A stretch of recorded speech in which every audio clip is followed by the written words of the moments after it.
I wasn't supposed to be there yet.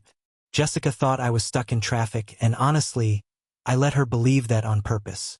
I'd left the office earlier than planned, wanting to surprise her at her company's annual dinner. I figured it'd be a sweet gesture, one of those moments couples laugh about later. Remember when I showed up early and caught you off guard? That kind of thing. I even picked up her favorite mints on the way over. The event was being held at a downtown hotel ballroom. High ceilings, chandeliers, valet out front, the usual corporate pretentiousness. When I stepped inside, I was hit with the low murmur of conversation, the clink of wine glasses, and a background jazz band trying too hard to sound effortless. The lighting was dim, moody, expensive. Waiters in black and white circled the room with silver trays. I hung back near the entrance, scanning the crowd. I was looking for Jessica. She stood near the bar. Tall heels, dark green dress I hadn't seen before, hair curled just the way she likes it when she knows pictures will be taken. She held a cocktail in one hand, something pink, probably sweet, and her other hand was gesturing animatedly as she spoke to a man standing too close. Her smile was wide, her body language open, easy. She looked happy. That should have been enough for me. But it wasn't, because the guy she was talking to, I recognized him. Brian. Marketing. We'd met once, maybe twice, during previous office events. He had that polished, effortless vibe. The kind of guy who could talk about fantasy football and quarterly projections in the same breath and somehow sound charming doing it. A little too smooth. A little too interested in Jessica the last time I saw them together. And tonight, I watched her fingers trail down his arm. Not a slap on the back, joking kind of touch. Not a handshake. A slow, lingering slide from his shoulder to his elbow. Like she was tracing a thought, a memory, or something more. He didn't flinch. He just smiled. My chest went tight. For a second, I didn't move. Didn't breathe. She hadn't seen me yet. I stood there, frozen in the soft shadows of the entrance, half wondering if I'd misread the whole thing. If the lighting had played tricks on me, or if I'd walked in at just the wrong moment. I wanted to be wrong. I wanted this to be nothing. Then she saw me. The way her expression changed was small, almost imperceptible, but I caught it. Her eyes widened just slightly. Her shoulders pulled back. She stepped away from Brian like she'd been caught doing something she wasn't supposed to. She recovered quickly, of course, she always did. But the damage was already done. "Babe, you're early?" she said, walking toward me. That signature smile plastered on like it belonged to someone else. "I thought you were still on the freeway." I shrugged, playing along. "Yeah, I got lucky with traffic. Wanted to surprise you." Her kiss landed on my cheek, brief and cold. She turned, gesturing toward the bar. "Let me grab you a drink. White or red?" "Water's fine," I said. I wasn't in the mood for wine. She walked away with that confident stride I used to admire, and I watched as she passed Brian without even acknowledging him. He didn't look at me, just ordered something from the bartender and walked off like nothing had happened. Like I was invisible. We stayed the rest of the evening. She introduced me to a few colleagues, laughed at the right jokes, stayed by my side a little too closely. Like she was compensating. Like she was managing the optics. I smiled, nodded, shook hands. But my mind was stuck in a loop, replaying that moment at the bar over and over again. On the way home, we didn't talk much. She hummed along to some pop song on the radio while I drove in silence, hands tense on the steering wheel. I told myself I was overreacting, that I was tired, hungry, reading too much into one glance, one touch. People joke around. Coworkers get comfortable. Maybe I'd misread the whole thing. But the unease stuck with me. I waited until we were back in our apartment, after she slipped off her heels and poured herself another glass of wine, before I asked her. Casual, but not really. "Hey," I said, leaning on the kitchen counter. "That guy you were talking to earlier, Brian, right?" She didn't look up, just swirled her wine glass and nodded. "Yeah, from marketing." "Why?" I shrugged. "Just looked like you two were close." She finally looked at me, and for a second, just a second, I saw something flicker in her expression. Annoyance? Panic? Couldn't tell. Then it was gone. She laughed. "Oh my God. Seriously? You think something's going on with Brian? She set the glass down and walked over to me. We were talking about the Q2 rollout. I made some joke about his pitch being a disaster, and I guess I tapped his arm or something. You're being paranoid. I didn't say anything about cheating, I replied, watching her closely. You didn't have to, she said, softer now. She touched my arm. I love you. Please don't make this a thing. You surprised me tonight. That's all. I wasn't expecting you yet. I nodded slowly, trying to smile. Yeah, sorry. You seemed a little flustered when you saw me, that's all. Because I wasn't expecting you, she repeated. I was in work mode. Now I'm in home mode. She kissed me then, a bit longer this time. Warmth, sincerity, familiarity. I tried to let it soothe the knot in my chest, but it didn't quite work. I nodded, played it cool. I didn't want to fight, not over this. And yet, something in me cracked that night. Not a blowout, not a shatter, just a thin fracture deep beneath the surface, the kind of thing you don't see right away, but you feel it. A weakening, a quiet realization that something might not be what you thought it was. I didn't say anything more. I didn't ask again. I didn't check her phone or press her about it the next morning. But I also didn't forget, because trust doesn't break all at once. It splinters, quietly, bit by bit, and that was the first one. After that night at the company dinner, I tried to go back to normal. Tried. I told myself it had been nothing, that her explanation made sense, that the touch I saw, the one that had burned itself into my memory like a brand, really had been just a friendly gesture misread by tired eyes and a jealous mind. I tried to be the kind of guy who lets things go, but something inside me wouldn't let it rest. I noticed little things at first, stuff I might have ignored before. A phone buzz that made her walk out of the room, or the way she laughed at a message and then flipped her screen over before I could glance at it. She used to show me everything. Memes, texts, even boring email chains from work.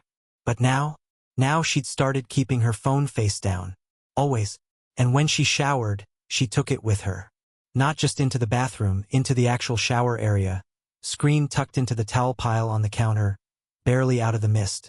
I wasn't trying to snoop. I wasn't even looking. But you notice that kind of thing when it starts happening every day. I'd ask how work was. She'd say, fine, then change the subject. I'd ask who she was texting. She'd smile and say, just Chloe, or, it's the group chat, we're planning a brunch. And then her eyes would flick away from mine, like she was already rehearsing the next excuse. A few weeks later, she came home with a new perfume. Not one I recognized. Something floral and musky. She said it was a gift from a coworker.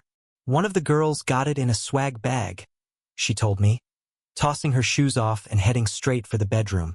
Didn't like it, so she gave it to me. I tried to laugh it off. What kind of coworker gives away perfume? She shrugged. The kind who doesn't want to smell like a botanical garden. Then she changed quickly, almost too quickly, and stuffed the dress she'd been wearing into the laundry hamper. I told myself I was being paranoid again.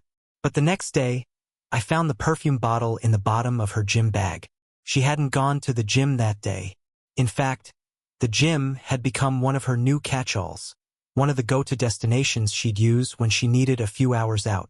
Sometimes she'd come back sweaty and tired, sure, but other times, full face of makeup, no signs of a workout, just a change of clothes and another new excuse. I did some yoga. Low intensity, she said once. I didn't sweat that much. Another time it was, I ended up just sitting in the sauna. Long day. I nodded, smiled, pretended to believe it, but it was wearing me down. She started staying out later, too. It was always work. Or Chloe. Or some new friend I'd never met. Angela. Or Marina. Or Michelle. The names changed every time. So did the stories. And then, there was that one night she didn't come home at all. I remember every second of it. I'd gotten back from a short work trip, texted her that I was home early. She didn't answer. I figured she was busy, meetings maybe. She'd mentioned staying over at a friend's that night for a girls' sleepover. I didn't love the idea, but she'd sounded so nonchalant about it that I didn't push back. Felt petty to question it.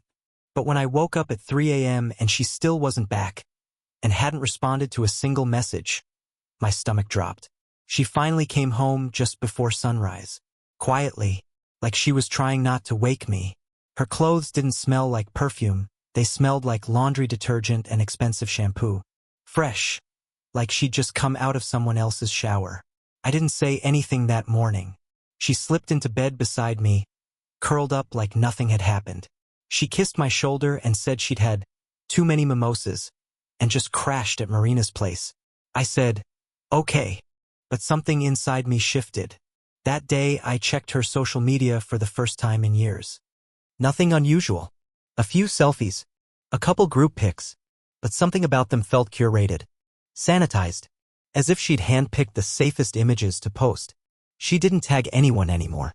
Her captions were vague, nonspecific. It all started to add up, or rather, it stopped adding up. Even when we were home together, there was distance. The warmth in her eyes was fading. She didn't reach for my hand as often. Didn't lean her head on my shoulder when we watched a movie. We'd sit next to each other in silence, each staring at our phones like strangers. I told myself maybe it was stress. We were planning a wedding after all. That's what I blamed it on, the pressure, the tension, the way people always said engagement was the hardest stretch. I clung to that excuse like a lifeline. But then there was that moment, the one that finally shook something loose. I'd been scheduled for a 3-day business trip to Chicago. Last-minute presentation. The kind of thing I usually hated. But 2 days before I was supposed to leave, my boss called and told me it was canceled. Just like that, my week opened up. I came home that night and told Jessica the news. I was smiling, excited, already picturing a quiet dinner together, maybe a movie night. A rare chance to just be with her. But when I told her, her face dropped. Not dramatically. Just enough that her expression faltered, like she'd rehearsed a different reaction and now had to scramble to adjust. Oh, she said. That's great. More time together, right? She hugged me, but I felt the hesitation in it. The way her arms didn't tighten around me like they used to. She pulled away first. Later that evening, I found her sitting on the couch with her laptop, fingers moving fast. When I asked her what she was working on, she said, just catching up on emails. She didn't look up. Her phone buzzed. She glanced at it, then flipped it face down without replying. Everything okay? I asked. Yeah, she said quickly. Just Chloe again. She's dealing with a breakup. I didn't ask anything else. I didn't want to hear the next lie. I laid awake that night, staring at the ceiling while she slept beside me, face calm and untroubled. I listened to the soft rhythm of her breathing, and I tried to remember the last time we'd talked, really talked, without her checking her phone every 5 seconds. I realized I couldn't remember. I also realized something else, something I hadn't wanted to admit until then. I was getting in the way. Of what, I didn't know exactly. But whatever it was, I was interrupting it. Blocking it. My presence had started to feel like a problem to her, an inconvenience. She didn't say it, but I could feel it. When she thought I'd be gone for 3 days, something inside her had relaxed. Something I wasn't supposed to see. And when those plans changed, that something tensed again. It was in her body. In her eyes. In the careful way she smiled. She wanted freedom. She just didn't want to admit what she wanted to be free for. That's when I started preparing myself for the answer I didn't want. The one I'd been trying to avoid since that night at the bar. Because something was coming. I could feel it. I didn't have the proof. Not yet. But the signs were there. Bright as neon, blinking just beneath the surface of every word she said. And I was done pretending I couldn't see them. It was a Thursday night when the truth stopped hiding. Jessica came home from work wearing a new dress, sleek, black, form-fitting. The kind of thing you wear when you want to be seen. Her makeup was bolder than usual, red lipstick, winged eyeliner, even her perfume was different, something spicy, expensive, and unfamiliar. Not the floral scent I used to find on our pillows. This one lingered in the air like it had a story of its own. She walked into the bedroom with that practiced casual tone, tossing her bag onto the chair.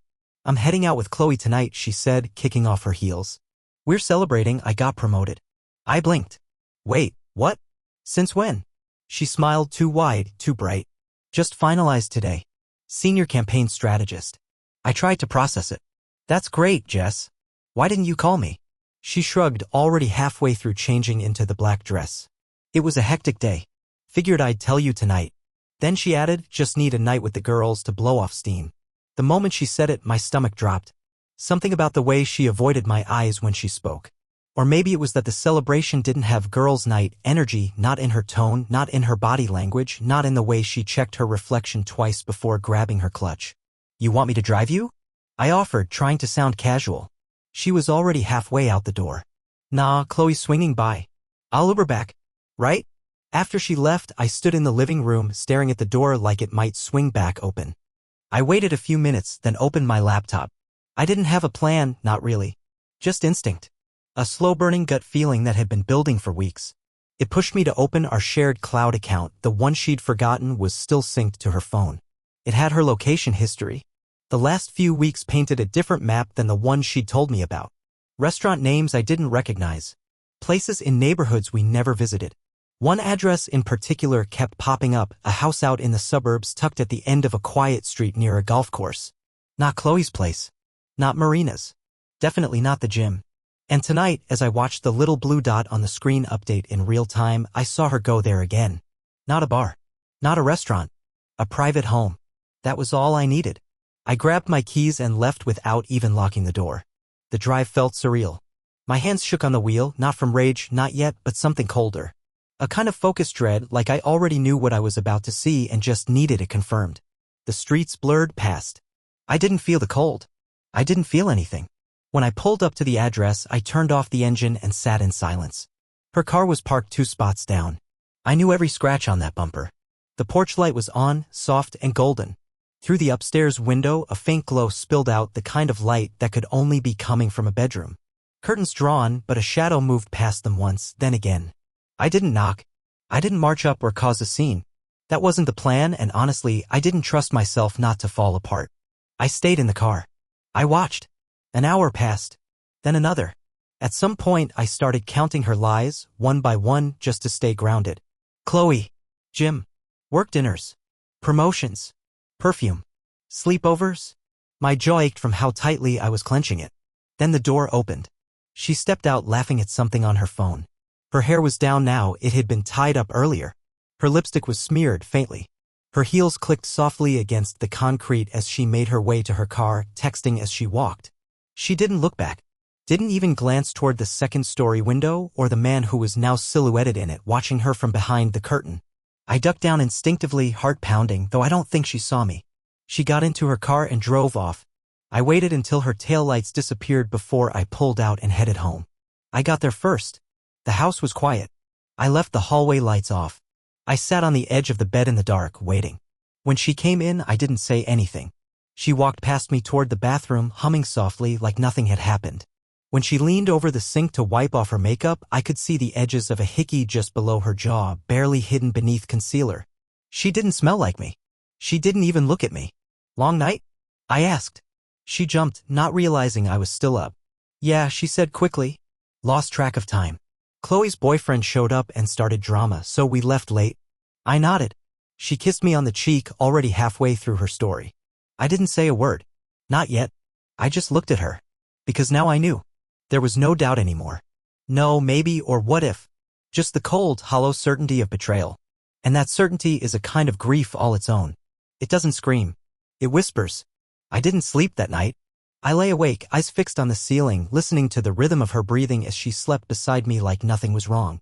It was almost funny, the calm in her chest, the peace in her face. Meanwhile, I felt like I was staring up from the bottom of a frozen lake, watching everything I thought I knew sink slowly into darkness. She didn't know I had seen. She didn't know I'd followed her. And I didn't want her to know. Not yet. I got up before sunrise, careful not to wake her. I walked barefoot through the living room, the kitchen, the hallway. Every room felt unfamiliar now, like a stage set designed to trick me into thinking we had a life together. I touched the back of the couch where we used to curl up for movie nights. Ran a finger along the photo frames on the mantel. All the memories were still there, but they felt hollow. Like museum pieces. Like lies caught in glass. I made coffee. I didn't drink it. Instead, I sat at the table, staring out the window, watching the sky shift from dark blue to light gray. I wasn't angry, not in the way you'd expect. I wasn't imagining a confrontation or yelling or asking her why. I wasn't even interested in her answer anymore. Because the betrayal wasn't the hardest part. The hardest part was realizing I had ignored myself for months. That I had gaslighted my own instincts. That I had handed someone my trust, my full, unguarded trust, and they had used it like a rug to wipe their shoes. I didn't want revenge. I wanted distance. So I started planning. Later that morning, while she went out to get brunch with Chloe, I opened my laptop and began making arrangements.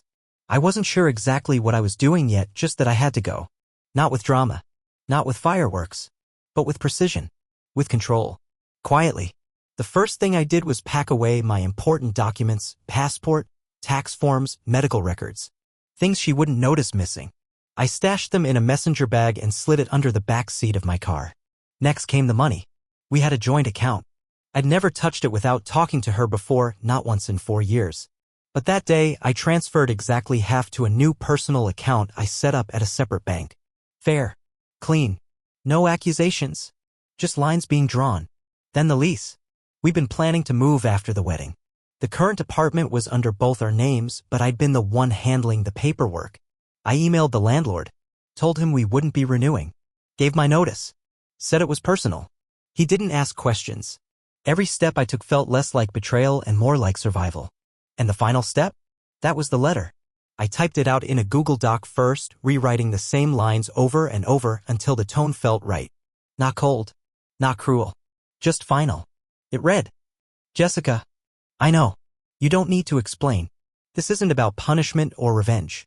This is me walking away the way I should have done the first time something felt wrong. I'm not angry. I'm just done. Please don't call. Please don't text. There's nothing left to say. I printed it, folded it once, and slipped it into an envelope. I didn't sign it. That weekend, she told me she was going shopping with her friends, some kind of girls' day for pre-wedding stress. She kissed me on the cheek, smiled that easy smile, and told me she loved me. I told her to have fun. As soon as she left, I started packing. Not all of it. Just the essentials. I didn't want to bring anything that reminded me of her. I skipped the framed photos, the anniversary gifts, the souvenirs from our trips. I didn't take the watch she bought me last year. I didn't take the sweatshirt she used to steal from my drawer. I left all of it behind, not out of spite, but because I didn't want anything that would make me look back. By the time she texted me an hour later, forgot my wallet, heading back for a sec, I was already gone. I left the envelope on the coffee table next to a pair of her sunglasses and an open copy of a bridal magazine. My keys were beside it. No note, no explanation. Just that quiet, folded piece of paper. I didn't block her number. But I turned my phone off before she could call. I didn't leave a trace. I didn't want a goodbye. I drove for hours with no real destination, just a playlist and the sound of wind against the car windows. I thought maybe I'd cry. Maybe I'd stop at a gas station and fall apart in a parking lot. But nothing came. It was like I'd already done all my grieving in secret over weeks of silent suspicion, unanswered questions, and gut feelings I tried to swallow. The breakup didn't feel sudden. It felt overdue. Like I'd stayed longer than I should have, clinging to a version of her that didn't exist anymore. The further I got from the city, the lighter I felt. Like every mile between us was a breath I hadn't taken in months. I didn't know where I was going yet. Just that I wasn't going back. That night, I checked into a cheap roadside motel somewhere along the interstate. Nothing fancy, old carpet, weak Wi-Fi, a buzzing fluorescent light in the bathroom. But the bed was clean, and for the first time in forever, I slept through the night without waking up to check if she was beside me. I woke up early the next morning, stepped outside barefoot, and stood in the parking lot as the sun came up. The sky was pale pink. Birds were already singing. Somewhere across the lot, a guy in flannel was unloading a truck full of crates. And I just stood there, hands in my pockets, breathing. For once, I wasn't waiting for a text. I wasn't scrolling through photos, rereading messages, or wondering where she was. I wasn't trying to decode a half answer or convince myself I was imagining things. I wasn't being lied to. I was alone, but I wasn't lost. I didn't go far. Just far enough that I wouldn't run into her by accident. Far enough that the places we used to go, our favorite sushi spot, the bookstore with the creaky floorboards, the trail by the lake, all of it felt like it belonged to someone else's life. A friend of mine, Caleb, had a cabin in Colorado he barely used. We talked about going up there for a fishing weekend years ago, but it never happened. When I called and asked if I could borrow it, he didn't hesitate. No questions, man. Keys are under the stone owl by the porch. That was all I needed. Took me 12 hours to get there. Longer with the traffic near the pass. The roads twisted up into the mountains. 2-lane stretches of cracked asphalt and pine trees thick on both sides. I kept the windows down. Let the wind in. Let the noise out. The cabin was small. 1 story. Wood-paneled. No Wi-Fi. No cell service. Just a fireplace, a worn couch, and a tiny kitchen stocked with canned soup and dusty mugs. It was perfect. The first night, I didn't unpack. I dropped my bag by the door, turned the lights off, and sat on the porch in silence. The air was cold, sharp in my lungs. I watched the trees sway in the dark, listened to the creak of the wooden boards beneath my feet, and for the first time in weeks, I didn't feel like I was supposed to be somewhere else. I stayed out there for hours, until the stars blurred from exhaustion, until the weight in my chest stopped pressing so hard. Then I went inside and slept. No dreams, no interruptions, just darkness. When I woke up, it was snowing. Fat flakes drifted past the window, slow and quiet, like they didn't want to disturb anything. The trees were coated in white. The world looked clean. I boiled coffee on the stove and stood barefoot on the cold wood floors, cup in hand, staring out at nothing. And it felt good, not happy, not peaceful, but good in the way a long exhale is good. Like I'd been holding something in for too long and finally let it go. I didn't turn on my phone. I knew it would be full messages from her, maybe from her friends, maybe from mine. I didn't want to hear what she had to say.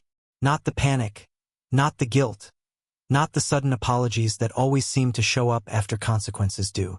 I'd seen that movie before. It always starts with silence, then confusion, then the calls, short, sharp, where are you? Then texts longer, pleading, then anger, blame, accusations, denial, and after all of that, the slow trickle of regret. I didn't want to hear it, any of it. Let her talk to her own reflection. Let her explain it to the quiet of our empty apartment. I wasn't listening anymore. The first few days were hard. Not in a dramatic way, not fists through walls or screaming at the sky hard. More like invisible grief. I'd go to make coffee and remember how she liked hers. I'd see a pine cone on the porch and think about that dumb story she used to tell about collecting them as a kid. I'd catch myself smiling at something stupid, only to realize there was no one to share it with. I wasn't missing her. Not exactly. I was missing the version of her that I believed in. The one I built a future with. The one I trusted enough to let my guard down for. That version was gone. Maybe never real to begin with. I wrote things down. Just small things, thoughts, memories, fragments. I didn't even look at the words after I scribbled them. I just needed them out of my head. Needed somewhere for the pain to go that wasn't my chest. One day I wrote, she used to hum when she was lying. Another, I didn't leave because she cheated. I left because I stopped recognizing myself. I walked a lot. There was a trail that circled the ridge behind the cabin. Took about an hour round trip. I hiked it every day, through snow and silence, boots crunching, lungs burning, thinking about nothing. Or maybe everything. I'm not sure.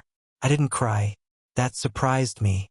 Maybe I already had, in all the small ways. In the hesitation every time I opened the front door and wondered if she'd be home. In the way I started dreading weekends, the time that used to mean us, now turned into hours she used for someone else. Maybe my tears had come as questions she never answered, and I'd just gotten used to swallowing them. One morning I watched a fox cross the trail ahead of me. Small, red. Its fur looked impossibly soft against the white snow. It paused, looked at me, then disappeared into the woods like it had never been there at all. Something about that moment stayed with me. How quiet it was, how fast it passed, how beautiful something can be when it doesn't need anything from you. I sat on the cabin's porch that evening and thought about what kind of man I wanted to be next. Not who I used to be, not the guy who made excuses for someone else's actions. Not the man who loved blindly, who ignored every alarm bell because it was easier than facing the truth. That man was tired, worn thin, left behind. I didn't know who I was now, but I knew who I wasn't. I wasn't the guy waiting for her to come back. I wasn't the man who needed her explanation to understand what I'd already seen with my own eyes. I wasn't a victim. I was just someone who stayed too long in a place that stopped loving him. There was a kind of power in that. Quiet, steady power. The kind that doesn't need to shout to be real. After a week, I opened my phone, turned it on, let the signal come back. 76 messages. 5 voicemails. One missed video call. I didn't open any of them. I scrolled down, blocked the number, deleted the thread. Not out of anger. Not even sadness. Just finality. The same way you close a door behind you when the room no longer feels like yours. I sat back, stared at the blue screen in my hand, and realized something strange. I wasn't waiting for anything anymore. Not closure. Not clarity. Not her. For the first time in months, I didn't feel like I was spinning inside someone else's chaos. I was still. And stillness is underrated. It's not exciting. It's not dramatic. It doesn't get applause. But it's necessary. Like soil resting after harvest. Like bones resetting after a break. It's the first step to becoming whole again. And I wasn't whole yet. But I was starting to breathe.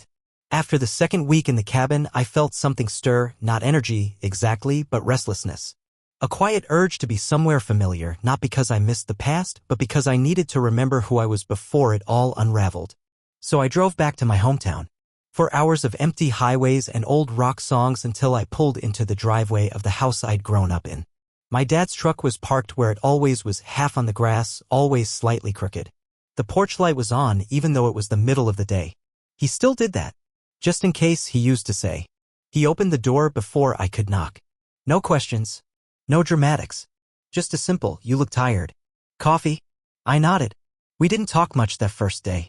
He let me sit in silence while the kettle whistled and the floor creaked beneath his boots. Same old armchair. Same smell of toast and motor oil.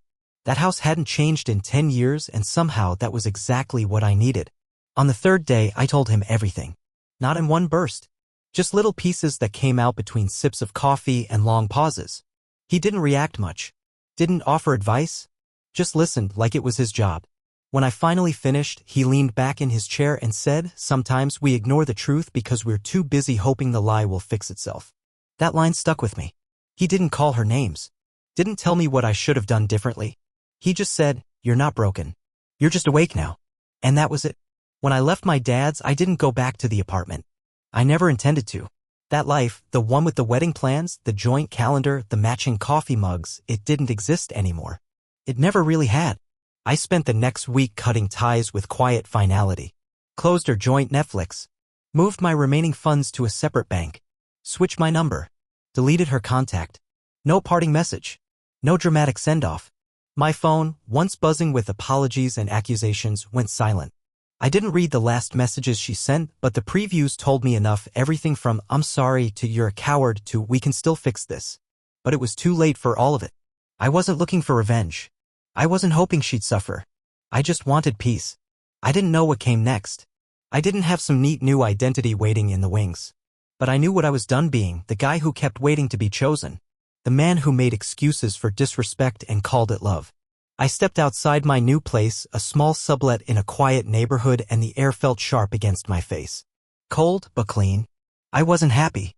But I was free. And that was enough.